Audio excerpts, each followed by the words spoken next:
From the WWSU 106.9 FM studio at Wright State University, this is Natural Thoughts, a podcast focused on the natural world close to home. I'm Noah Kindig, and today I got the chance to sit down with Pat Migliozzi, a state service forester here in Ohio who works with the Ohio Department of Natural Resources. To be honest, I was blown away with how much Pat knew about everything that I asked him. From the Department of Natural Resources, outdoor recreation, local nature, and more, Pat is a guy who you talk to for the first few seconds and you realize that this guy who has been doing his job longer than you have even been alive knows a lot more than you do. So I hope that you can learn along with me today and enjoy these natural thoughts. Yeah, how's it going, Pat? I'm super grateful to have you here, man. Thank you for taking the time. No problem, yeah. I'm looking forward to it. Yeah, and like I said before, I know your boys are sick. I hope they're doing okay. Yeah. You said you got your mother-in-law and everything there to take care of them and stuff? Yeah, it's just the one. He's 4, Okay. so he's fine. He's watching Finding Nemo. So. Finding Nemo? Okay, so he'll be okay. Yeah. And I know that in our email conversations, do you prefer Pat or Patrick, or does it really matter? Pat's fine. Pat's fine? Yeah. Okay, and I don't want to butcher your last name. Yeah. I'm really sorry, but No worries. over email, how do you pronounce your last name, just so I don't butcher it? Migliozzi. Migliozzi. Yep. Okay. Well, Patrick Migliozzi, State Service Forester, Ohio Department of Natural Resources. Once again, I really respect what you guys do, and I really appreciate you being here. Talk a little bit about what your job is at the Department of Natural Resources and kind of how you got to that position. Okay. So I'm a State Service Forester with the Ohio Department of Natural Resources, the Division of Forestry. And I've been in my position down here in Southwest Ohio since 2006. Oh, wow. And essentially what I do is I work with private landowners who have a couple acres of woods or more, and I give them advice on how to best manage their forests. So I cover Warren, Butler, Greene, and Hamilton counties. So I'm on the road a lot.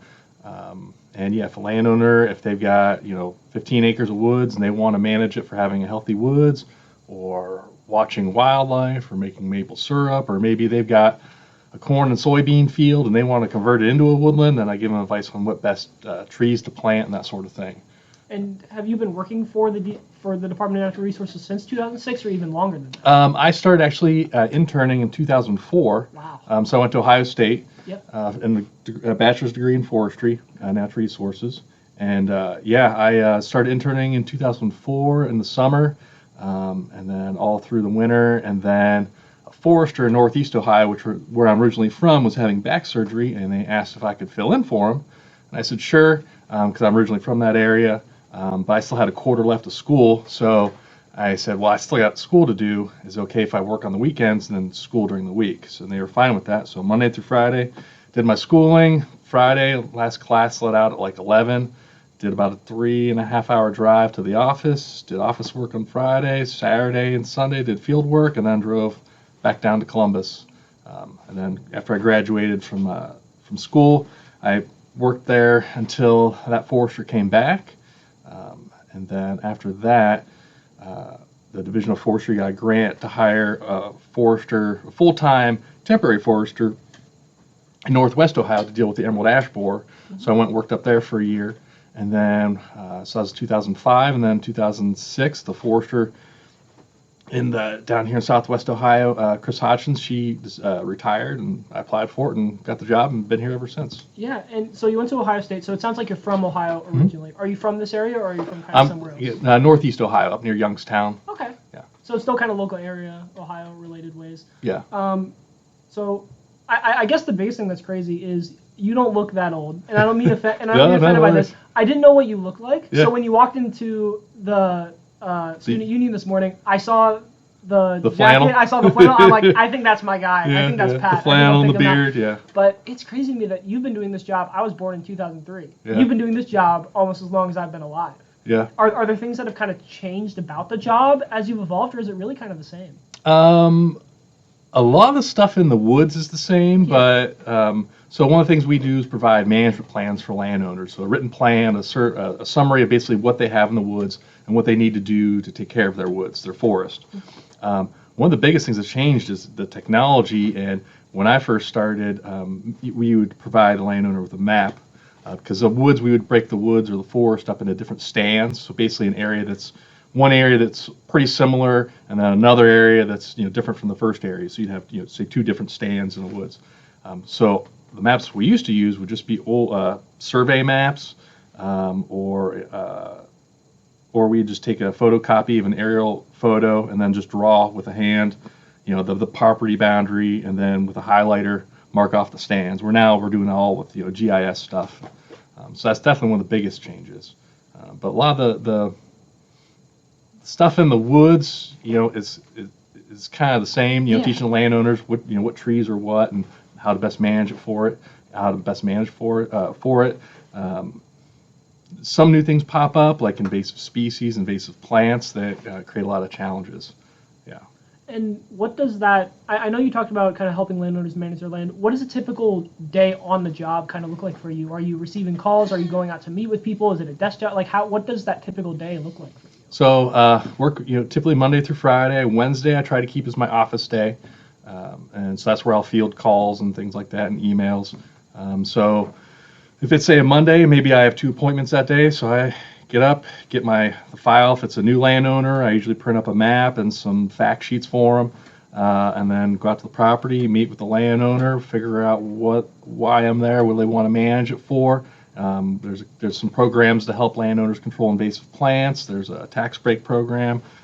Sometimes I'm there for both those things, or sometimes they just want to have manage the woods to have healthy woods. So kind of walk the woods or the forest with the landowner, and kind of teach them what trees and plants they have and what they need to do. And then, so if that's the first appointment, and then the second appointment, drive to the next woods and kind of do the same thing. And then Wednesdays when I'll do all my paperwork and again field more phone calls and things like that. I try when I'm in the woods with the landowner. I don't answer my phone or anything because I'm there with the landowner, right? Yeah, and when you talk about like managing the land and when you talk about working with people, it sounds like this is more optional than anything else. Like, how does the Ohio Department of Natural Resources find people to help manage land? Is it just that someone has land and you kind of reach out to them first, or do they kind of reach out to you looking to help manage things? How does that relationship kind of build? They typically reach out to us. We don't really go looking for landowners to work with. A lot of times, a lot of properties I work with, maybe the woods is adjacent to a farm. Mm-hmm. So the farmers used to working with we call the FSA, Farm Service Agency. And in that building, you also have the SWCD, Soil and Water Conservation District. And the farmer might say, hey, I've got, my corn and beans I'm managing here, but, what should I do about the woods over here? And then usually the FSA office or Soil and Water Conservation District will direct them to us. And then, the landowner will call us, and then we'll kind of see what they want to do, and kind of, again, advise them how to best manage the forest for what they want. Yeah, and you guys kind of work along with a bunch of other government organizations. When I was looking for the interview, I reached out to the Environmental Protection Agency first, because that's like the big name that you kind of know. Yeah. And then they kind of pointed me to you. Are there other organizations out there in Ohio or nationally that you guys kind of work hand in hand with? Depends on where you are in the state. If you're in more southeastern Ohio, there's the Wayne National Forest. So we'll partner with Wayne National Forest, the Forest Service. We'll partner again with Soil and Water Conservation District, the NRCS, which is the Natural Resource Conservation Services. Also, there's some local, some nonprofit groups like Pheasants Forever and Quail Forever, Wild Turkey Federation, a lot of those different organizations. Okay. And you said you were born up in northeastern Ohio. Mm-hmm. Again, I don't mean offense to you. No. You look like you could beat me up. I don't want to. I don't want to offend you at all. But when I'm a kid, I wanted to be an archaeologist. That was my thing when I was a kid. Did you have a dream that you wanted to be when you were a kid? Because I don't think like being a state service forester is not like the first thing that pops in a kid's mind. You know what I mean? And I didn't even know. Growing up, I didn't even know what I wanted to do. I actually grew up. So where I grew up was in the suburbs, Youngstown, so kind of the Rust Belt. I could ride my bike to the mall. There was a small patch. I never camped. I never hunted. Yeah. I did some fishing, but loved to ride my bike. And we had there was a patch of woods that a group of us always rode our bikes in, stuff like that. And I got into mountain biking, and then so that kind of brought my love for the outdoors. And then I don't know why I wanted to be a forester, but it just sounded like a cool thing to do. I'm like, I'll be a forester. Yeah. And so originally I wanted to go out west where, there's thousands and thousands of acres of forest, right? The redwoods and everything. All that. Yeah, oh yeah, absolutely. But going to Ohio State, the more I learned about Ohio's forests, the more I wanted to kind of stay here. Reason being is I can go into any given woodland around here, even the woods here on campus, and probably find at least 15 to 20 different tree and shrub species. Mm-hmm. Whereas if I go out west, I can go to a woods that's maybe 100,000 acres, and there's 3 types of conifers and an aspen, right? Yeah. So, I mean, that's oversimplified, but there's a lot more diversity here. So when I went to school, my dendrology class, which is tree ID, we had to identify somewhere around 120 to 125 tree and shrub species. And it was the finals in December too, so like you don't have the leaves or anything to look at. So I just found that the diversity here in the woods is where kind of where I wanted to be. And when I was going to school, we had a club on campus called the Forestry Forum, and one of the past presidents. So when I first started going, in the lobby of our natural resources building, there was a sign for the Forestry Forum. They were having a meeting, and they're offering free pizza. Like, all right, free pizza, that sounds good. That's how you grab college kids. It is how you grab That's college how you kids. grab college kids. So went there, went to the Forestry Forum, and the president of the club at the time, Jeremy Scherf, he was a really great, charismatic person, and so he was there the first year, and I stayed with the Forestry Forum, and then he graduated, and after he graduated, he got hired by Department of Natural Resources, one of the different agencies in there, Realm, Real Estate, Land Management, I think it's called, and then later got hired on as a service forester, which is what I do now, but he got hired on in where he's from, and he came back when I was still in the Forestry Forum and talked to the club about being a service forester. So I'm like, oh, that sounds exactly what I want to do. So that's what I did. Yeah, and you kind of described a way that I've changed in the past year as well, where before I went to college, I took a trip out with my family to the West Coast, and I saw the redwoods, and I saw Mount St. Helens, and I saw all the beautiful wilderness out there, and it made me think like, yes, this wilderness should be protected, but then I came back to Ohio, and I was like, oh, these forests are lame. But the more that like you study it, and the more that you get into it, you realize that there's a beauty in the woods here too. And just because it doesn't have those always breathtaking like miles of hill sites, which some places in Ohio do, but just because it doesn't have those breathtaking sites, that doesn't mean that it shouldn't be protected. That doesn't mean that it's not important and that it can't be enjoyed by people. Exactly. Yeah. Where? Oh, sorry. Go ahead. No, you're fine. So where at in California where are you seeing the redwoods? It wasn't in California. We went to Washington and Seattle up down there, and then Portland, Oregon, Mount Rainier National Park out there, and it had some great views, and it was beautiful out there. So one of the other parts of my job is I also do wildland firefighting. So in the summertime, I usually only do one trip a year, but the Department of Natural Resources, we send out an interagency crew. We send out crews. We'll also send out individual folks or engines. And so I've been out on a few hand crews to Montana and Colorado and then California a couple times.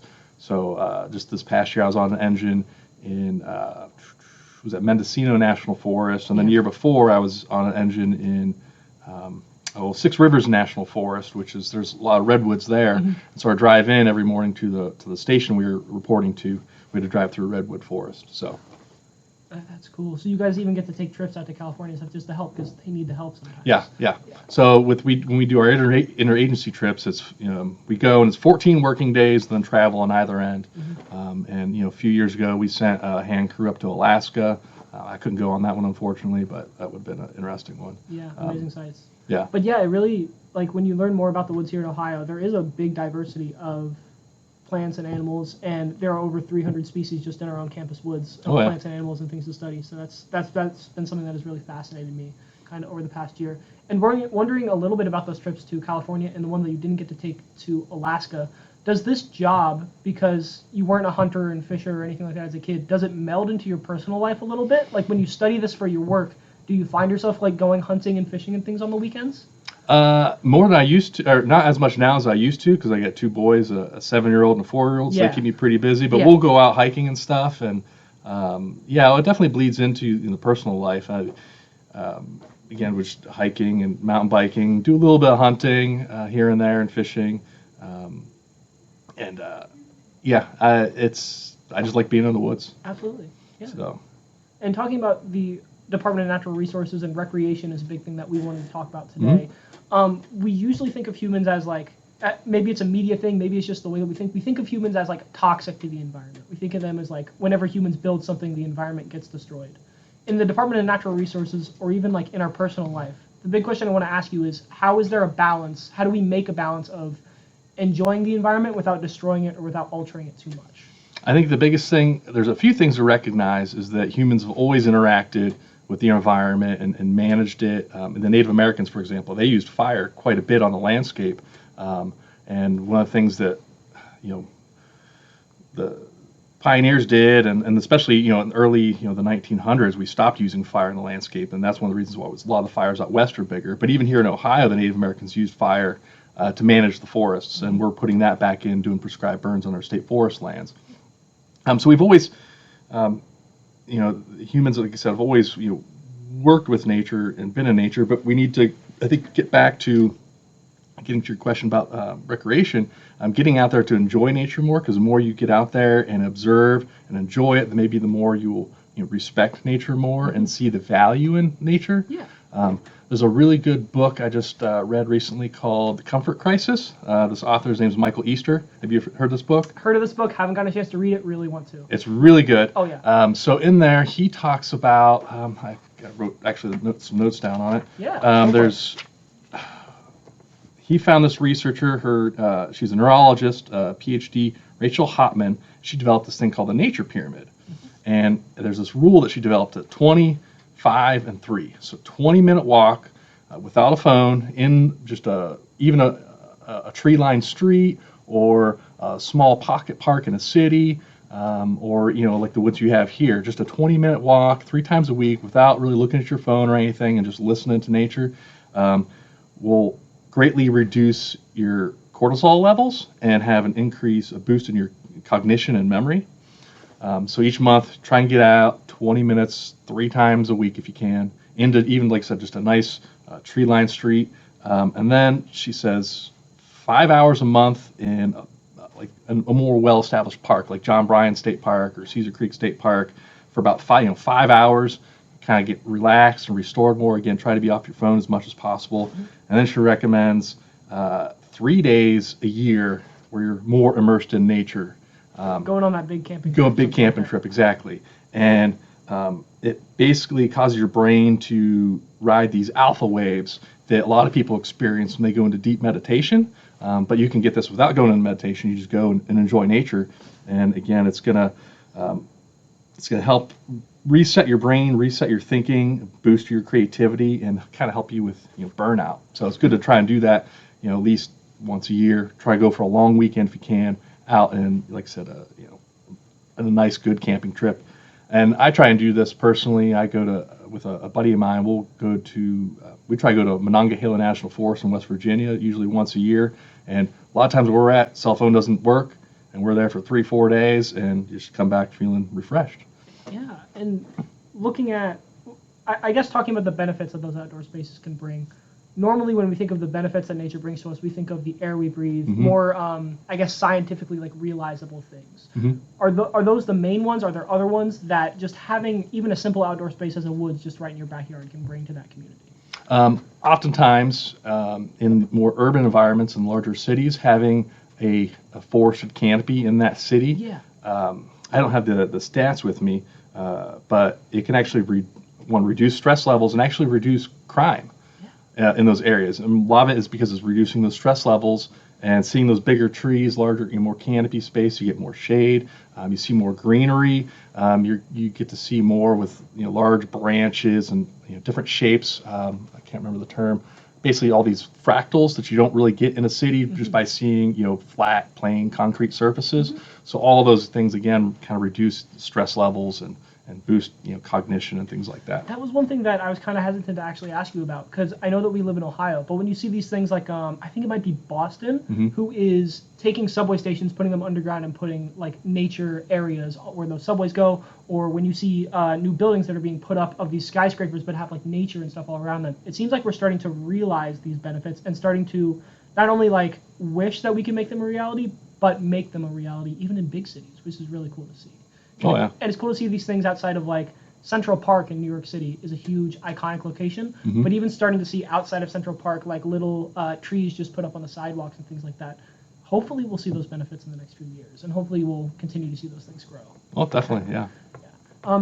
Even in Ohio, in the big cities, Columbus, Cincinnati, if you can speak to those, have we seen those? Because I haven't heard much about them. I don't visit those cities very often. So one of the major urban forestry programs in the United States actually started in Cincinnati. Cincinnati has a very large, robust urban forestry program. And so what I'm not an urban forester, but I work with one. So the city of Cincinnati does a lot to, if there's trees that is in the right way of the city that needs to come down, they're making sure they're taking those down for safety reasons and then replanting them with appropriate trees of the appropriate size, because the things we talked about already, the importance of that greenery in those trees and those urban landscapes. I know against City of Columbus, they also have a very good urban forestry program. At the Ohio State Fair, we have a natural resources park. A lot of times people come to the natural resources park because we've been planting trees for years to provide a lot of shade. And now in a lot of the main areas of the state fair, we're putting in these things called silvacells, which are these they look like a plastic pallet, but they're made out of a special type of like fiberglass plastic. And they'll put these in the ground and then fill it with soil, and then they're able to put pavers on top of it. And so the silvacell actually helps protect the tree's root system, so the trees can actually grow, right? Even when there's pavement and things. Even when there's pavement stuff around, and then the pavers on top will allow water to filter through those pavers into that silvacell, and then you're getting the benefit of this tree that's going to be able to be healthy because its roots aren't going to be contained in this little concrete coffin. Essentially, it's going to be able to grow, and then it's going to, all that water, say, you get a big thunderstorm come through, you're going to have all those surface pollutants that are on, in the parking lot. They're going to then go into the filter into these pavers and go into where the trees are growing, and the trees are going to help filter off all that surface runoff, and it's not going to go into your stormwater system.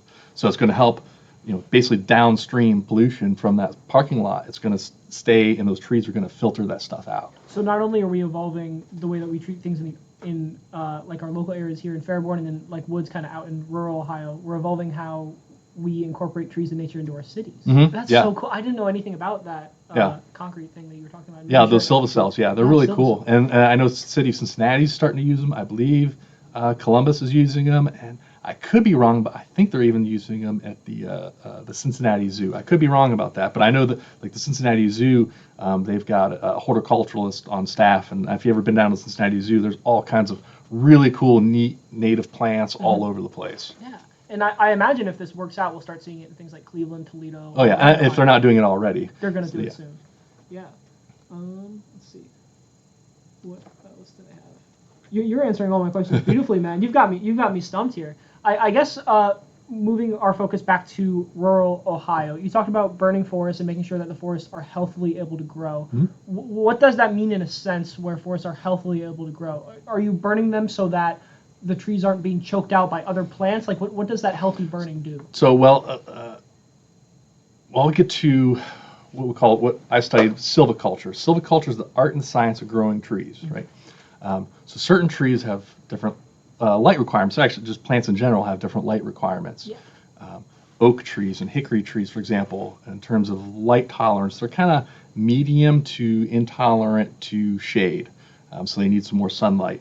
Things like maple trees and beech trees are a lot more tolerant to shade, so they don't need a lot of sunlight to grow. So what would happen in nature if, say when the Native Americans were managing the landscape, what they would do is do a prescribed burn. And what that would do, we would open up some canopy space. And it would take out some of the older. It would take up some of the older trees, and then it would also take out some of the trees, and we call that mid-story level. Okay. And it would allow sunlight to penetrate through. And then those oak and hickory seedlings, hickory nuts and acorns, they would germinate, and then they would start to grow. And the thing with oak and hickory is for probably about the first 10 to 15 years of their life, they're putting a good portion of their growing into the root system and not as much into height. And then what would happen in, say, another 10, 15 years is another fire would go through, and it would open up the rest of the canopy, the overstory, and then it would kill off the tops of those oak and hickory seedlings, but also kill off, the yellow poplar, the black cherry, the red maple, the sugar maple, any other, beech trees, for example. You'd kill the tops of all those off too. But the oak and hickory, they've got that more well-established root system, and then they have buds. They're dormant underneath the soil line, so they're protected. And so after that fire goes through, those buds wake up, and then they just take off. And since they have that more well-established root system, they kind of have a head start on all the other trees, and they kind of make a jump to the lead, and then they start to grow. And then they'll grow really nice, thick, dense forest. And things like ruffed grouse, for example, really like this really thick, dense habitat. And then once the trees get beyond that, they start to outcompete one another, all competing for the sunlight. That's what causes trees to grow tall and straight, right? So you have some trees start to basically die out because they're being outcompeted, suppressed by the other trees, and then they'll get larger and taller and bigger, and the trees will start to thin out more and more. So you're going to have less trees per acre, and then maybe 100, 200 years down the road, maybe another fire goes through. If not, then it's going to change from, say, oak hickory forest to a beech maple forest, because then you're not getting as much sunlight in that understory because the canopy's not being thinned out. And beech and maple, they like that more. They like that shade. They grow in that shade, and so they get established. And what they're doing is they're just waiting in that understory for a single tree here, a small group of trees here, to die out, creating that smaller canopy gap, and then they compete and fill in that canopy gap. So essentially, what you're doing is we're trying to mimic those natural disturbances. You're trying to mimic those natural disasters that happen, and you're allowing for a burning of the old story. So then so instead of having a forest where you just have really tall trees and kind of nothing in the middle, you grow back these really thick forests. Thick forest, and you have a lot of different layers of composition, vertical habitat in that forest. Right. Because some birds, they like to make their nests, say, more in the understory or midstory, where some will only use the upper story, the upper canopy. And there's also some birds that will only use more mature forests. Then there's some birds that like what we call early successional forests, early successional habitat. And you'll have, actually, there was a doctor, I think she's now in Cornell, but she used to be with Ohio State, Dr. Amanda Rodewald. They did a study, and they found that a lot of the what we call neotropical songbirds that are migratory, the ones that a lot of people love watching, like the indigo bunting and scarlet tanager and things like that. They thought of them as just mature forest birds. They just needed these big, dense canopies and big, dense forests. But so they would do these mist nets, and they would do mist netting in those areas, and then they would put these mist nets out in areas where they did a shelterwood harvest. So that's going to mimic that natural disturbance of a fire, or even a clear cut, a small clear cut, where it's going to, again, mimic that forest fire going through, or a downburst from a tornado going through, or downburst from a thunderstorm, or even a flooding event. And you'll get a lot of really thick undergrowth, and you'll get things like blackberries growing in areas like that. And so they put these mist nets there, and they found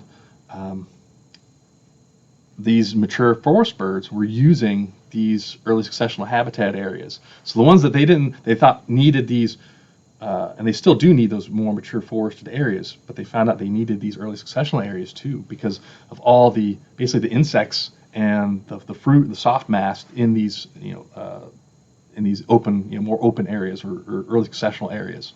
So these birds can still live in these big, thick forests. And so when you create those, it not only allows those birds who could live in the upper canopy to live, but it gives a wide variety of animals able to live in these forests. So you're not only creating big forests, you're creating big diversity of species, I guess, in the animal kingdom as well. Yeah. And so when you're managing the landscape, one of the tricky things is if you only look at things on a small level, you might be doing one type of management. And so an uneven age forest is one where you have trees of every type of age. It's a mosaic, and you have good diversity. Then you'll have even age forests where all the trees are roughly the same size and same age. Now, if you look at, say, a group opening, within that group opening, you're going to have an even age forest. But if you expand your vision a little bit outside of that group opening, and you also look at the forest adjacent to it, well, now you have a landscape where you have uneven aged trees, right? So you want to try and manage stuff on a landscape level, and that's what we do on a lot of our state forest lands and our state wildlife areas, and then some cities and parks. I don't know if they're trying to do that too, and then that's what we try and do with landowners who have private lands, because 87% I think of Ohio's woodlands are privately owned. Okay. Yeah, so. Whereas out west, a lot of it's owned by the federal government, right, or the BLM, or even some state parks and stuff. Yep. In Ohio, it's mostly privately owned. So it's really important to get that management on that on that privately owned landscape level, because it's we already have control of our state forest lands. We're doing prescribed burning. We're doing those types of timber harvest to mimic these natural disasters. We're managing our forests sustainably. We're there SFI, Sustainable Forestry Initiative, and FSC, Forest Stewardship Council. They're certified. So we're growing more trees than what we would do to what we would harvest essentially. Yeah, and that's at the end of the day what the Department of Natural Resources is about, is making sure that we're not taking too much, or whatever we are taking, we are putting back, or even. Yeah, we're managing that landscape in a sustainable way, and when we and then say if we do a timber harvest, for example, on one of our state forest lands, a lot of times we're in southern Ohio and southeastern Ohio, that's where most of our state forest lands are.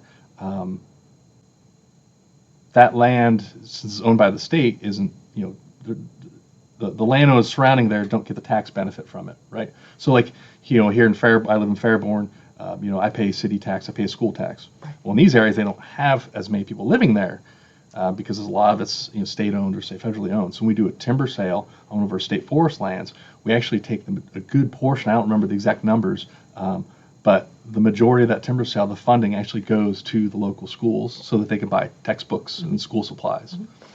And it seems like a lot of what you guys do is a cycle. You talk about making sure that you're not taking more than you put in, but also even in your prescribed burns, it sounds like it's a cycle where you, like you said, I think every 200, 100, 200 years, you're doing it again? It depends. Actually, the frequency is much shorter than that. I was using that as an example. But a lot of it just depends on the site and what trees we're trying to grow there. So we'll go through and cruise, basically take measurements, see how many trees are there per acre, what species are there, and that sort of thing, and then figure out what type of timber harvest that we would prescribe there to best manage that landscape. And then if it's an area where we can use a prescribed burn at some point, we'll use a prescribed burn. If we can't use it for whatever reasons, because it's too difficult, because of access, what have you, then we might do some other management techniques. But yeah, we're doing everything on a cycle. And foresters, we look at timber harvesting as a management tool. This is why I tell my landowners a lot.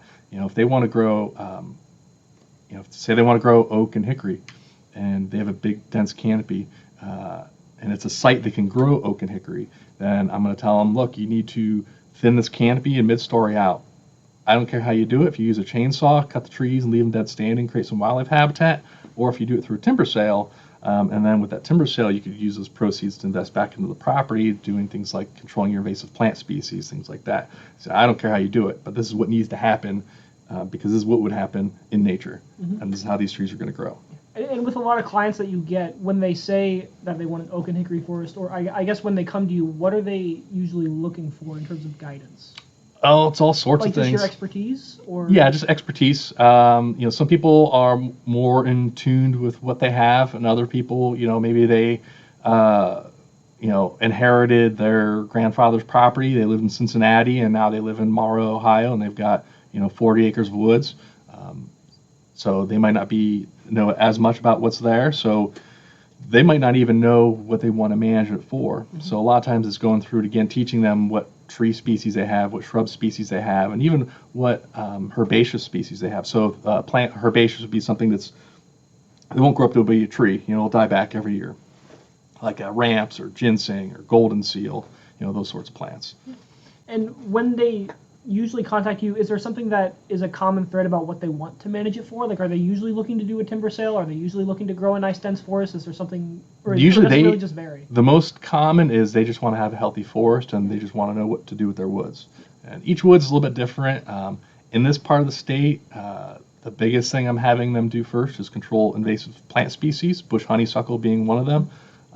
It's a plant that's not native to the United States, and when it grows in a forest, it starts growing leaves out earlier than everything, and then keeps its leaves longer than everything. So it's utilizing a lot of the water and a lot of the nutrients over that period of time. And I've seen in woodlands where there's a dense layer of honeysuckle in that shrub layer, and underneath the ground's just bare. There's no wildflower. In the spring, you don't have trout lilies, spring beauties. You don't have ramps. You don't have any of that stuff coming up. And when I have landowners control the honeysuckle, usually within a year or two, a lot of those plants come right back because there's seeds in that seedbed layer. They've also actually, I believe it's Dr. Amanda Rodewald, they found a study where birds that nest in that layer where honeysuckle makes a thick canopy, they'll nest in patches of honeysuckle, actually seek out those patches and make their nest there because it greens up earlier, so they feel more secure there. We also found that raccoons are sneaky little critters. And the raccoons will go and find these honeysuckle patches and predate on the nests of these birds. So they're seeing a slight, decline in population of certain bird species because the raccoons are predating on the nests of the birds that make their nests in this honeysuckle layer. So a lot of times, one of the first things I'm having them do before anything is try to control bush honeysuckle or what other maybe a different invasive plant, because it's kind of like if you're going to plant a garden, you got to weed your garden first before you do anything. Yeah. I don't. For some reason, for this year, I have heard tales about animals either growing in populations or decreasing in population. Not necessarily in Fairborn. I am from Lima, Ohio. Okay. Yep. I don't know if you've heard this story, but there is a farm of some kind of ferret. I can't think of the name. Oh, yeah. Well, you know what I'm talking about? Yeah. There's a farm of them, and somebody, I don't know whether it was like, I have no idea. Yeah, but they released 40,000 of these ferrets in the community, and they're getting people's cats, and they're getting people's dogs, and things like that. I think it was a mink. Yes, a mink. Yeah, 40,000. There's a mink farm, and they make coats out of them or something when they shave them. And minks are native. Yeah, and minks are native. But when you release 40,000 of them into the environment, it kind of messes up things a bit. Do you guys respond to crises like that, or do you alter your the way that you do things based on those factors, or does it really kind of differ? So, at least for me, that's outside of my area of expertise. That'd be actually the Division of Wildlife. Okay. But I know in that particular case, they actually were able to round up a good amount of them, and I would imagine the ones that aren't round up will probably have coyotes finish them off. Yeah. That's another one that I've heard. I don't know if it was this past year, but up in Michigan, they're having a big problem, I think, with wolves that are kind of doing that. So it sounds like that's more the Division of Wildlife sector? Yeah. So the Division of Wildlife, so Division of Forestry, we manage our state forests, and then, like I said, and then I work on private property, and then we have urban foresters, and the Division of Wildlife, they've got private lands wildlife biologists, kind of do what I do, except more geared towards wildlife, and we'll oftentimes, the biologists and I will work hand in hand with landowners on some of their properties, and then they have, Division of Wildlife has public hunting areas that they manage, and then they have wildlife officers and things like that. Turning our attention to the woods that we just have right here in our backyard, the Wright State Campus woods. I know that you haven't I've not been there or worked on them specifically, but it seems like a past forester has, and you have some information on that? Yeah, it's, there's a few patches of woods. I forgot to bring the file in with me. There was one patch of red pine. I think it was on the corner of Zinc and, I don't know, it's at 444. Anyways, it's no longer there. Yeah. But mainly because red pine was planted during the CCC, Civilian Conservation Corps, Corps. And a lot of Ohio, they planted red and white pine for soil stabilization. But red pine is not really a species that grows well down here, so that area wasn't doing so well. And some of the woods, I don't remember exactly which portions, but I know a lot of walnuts that were actually planted by the CCC. And there's a lot of nice, if I remember reading the file correctly, a good stand of oak and hickory and sugar maple, poplar, and probably some cherry in there as well, if I recall. And I can't remember the number of acres, maybe 80 acres. That would sound about right from what I've seen of our campus woods. And in the Department of Natural Resources, in terms of trails and things that are available for public use, how do you guys kind of make those available to people in the community? Like, how do you let them know that these things are there? There's actually an app that the department came out with called, let me see if I can find it. It's not All Trails, is it? It's not All Trails. It was called, originally I think it was called Detour. Okay. Detour, Ohio Trails, Department of Natural Resources. So you can open this app up and click on it, and it'll tell you where, at least on state properties, where there are trails that you can go hiking at and things like that. A lot of times you're like Greene County, you can go to the Greene County Parks District on their website. They'll tell you where they have trails at. And then here in Greene County too, there's the Beaver Creek Wetlands Association. And one of the places that my family goes to quite a bit is Siebenthaler Fen off of New Fairground Road. And what's nice about that is it's handicap accessible. It's a boardwalk all the way around. And it's just a nice trail for anyone to go to. And I like to try and go to different places at different times of the year just to see the forest or the landscape in different stages. Yeah. And if we want to get more people to kind of come to our campus woods, or kind of, we want to encourage more people, or even show them like, hey, this is here, you guys should explore it. Are there methods that you think we could apply here at the college level to kind of get more people out there? I think one of the things you could do, I don't know if your campus has like at Ohio State we had the forestry forum, right? Mm-hmm. So I don't know if Wright State's got an environmental club, but that could be something that, if there is one, that they can kind of do to promote it. This podcast, for example, is a good way to let people know that, hey, yeah, there's woods here that can be used and to explore. Getting out signage, even if you can find a way to get some signs made, just to let people know that, hey, there's trails here, and maybe these are some of the things that you might find here, that sort of thing.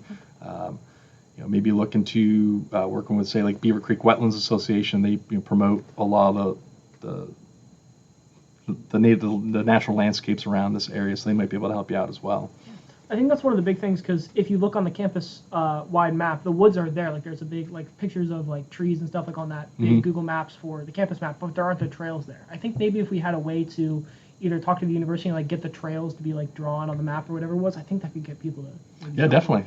If you can get with, that could even be a project for, say, like the GIS department, for them to put those trails on a GIS layer on that map, and then you can print that map up, and you can have it available here, at the student union or something like that, so that kids know that, hey, look, there's a map of the trails that are here, and you could even potentially highlight some of the different features that might be found here. Yeah, and I know a while back we talked about the 25-3 method about navigating the woods and getting started with that. If you are a person that doesn't really go out into the woods much, doesn't go out into nature much, is that a good way to start, where maybe for 20 minutes you're just walking through the woods? Oh, definitely. Is that kind of how you start on that track? Oh, definitely. Yeah. You don't even have to go. You could just go into the woods and find a nice bench and just sit down, put your phone down, and just open up your ears and your eyes, and just kind of, even your nose, take in the smells, the sights, the sounds, that sort of thing, and get a feel for what's there, and get comfortable in that space. Because sometimes, people growing up that, if they've never really been in the woods before, they might not be comfortable in the woods. And just getting into the woods, you can even go with a small group of people and just sit there for even 10 minutes, just something, just to get comfortable, where you can spend more and more time there. And for you personally, what did your kind of evolution look like? Like, did you just start by walking in the woods? Because I know you say you go hunting and fishing and hiking a lot. How did you kind of, I guess, what's the rabbit hole that you went down? For me, the rabbit hole and enjoying the woods started with riding my bike, and then mountain biking, and raced a bit on my mountain bike. Excuse me. You're fine. And then, and then when I moved here, just going to, on my lunch break even, there's a nature preserve I'll go to. If I'm in between appointments and I gotta eat my lunch, I'll go to this area, and I'll even walk that area several times. Like I said, I like to visit at different times of the year to see different plants. Actually, interesting story. While I was getting was at Ohio State, going through dendrology tree ID, I found, it was in the fall, I found this it's like this little brown stalk coming out of the ground, very thin, and it had a whole bunch of other little brown stalks emanating from the top, like the top of a tree. Yeah. And then at the tip of each of those little stalks was a little black pearl-looking seed.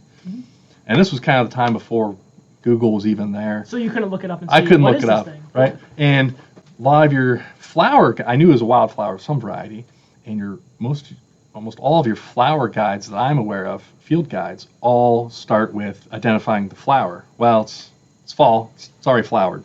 All I have is a seed head. And I asked my professor, and he didn't know what it was, which is fine, because one of the things I learned about nature is the more I learn, the more I realize there's a whole bunch of stuff I don't know. Yeah, and that's okay. Yeah. And that's part of getting out, is exploring and discovering, these things. And there's a magic in discovery. Oh, there is. And I think I try as much as possible to find this on my own without, using Google. I'll go to my field guides and try and figure this stuff out, or just go, again, by observing. And so I was going to figure out what this was. And then I forgot. And then I got hired on down here, and I was at the local nature preserve I go to. It's down in Warren County. And I found a patch of all of these little things, and it was in the fall. Like, oh, I need to come back here in the spring.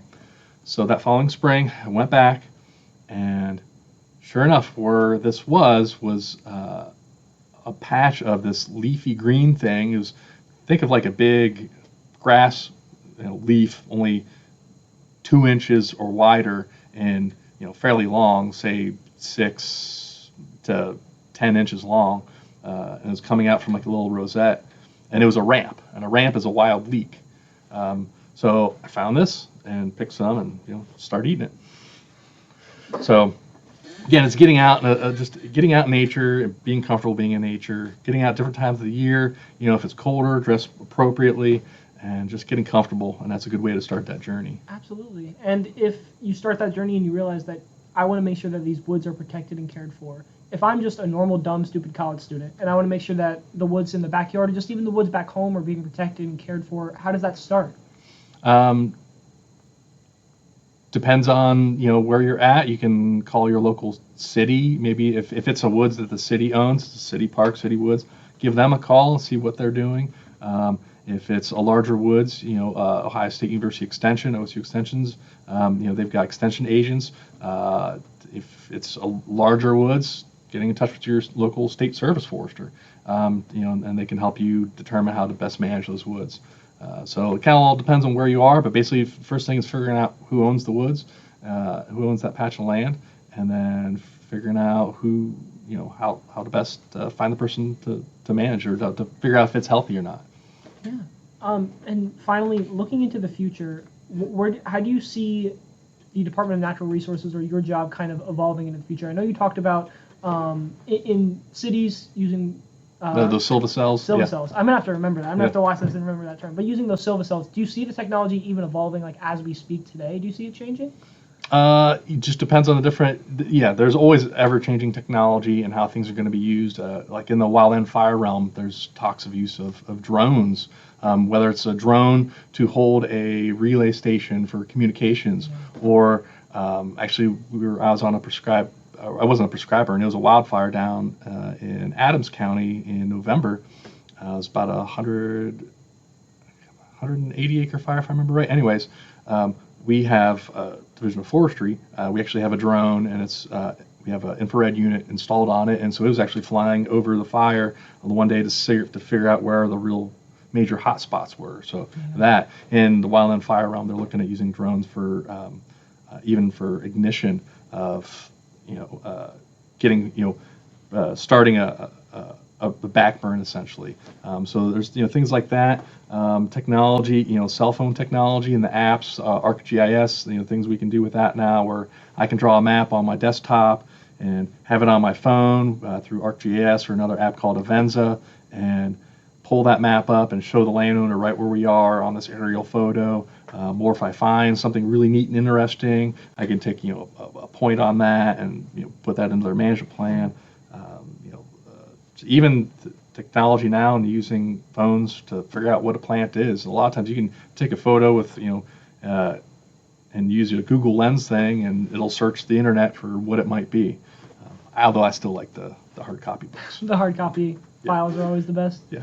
I'm really interested in GIS because I worked for a company over the summer called Wolpert. I don't know if you've ever heard of them. I've heard. But they do a bunch of GIS work, and they do forestry stuff as well. Is that kind of the future of this technology too, where you're really going to be able to look from a spatial view, whether it's from drones or like aerial shots, and really show the landowner, this is where we are, this is how the land is evolving, this is where it's going?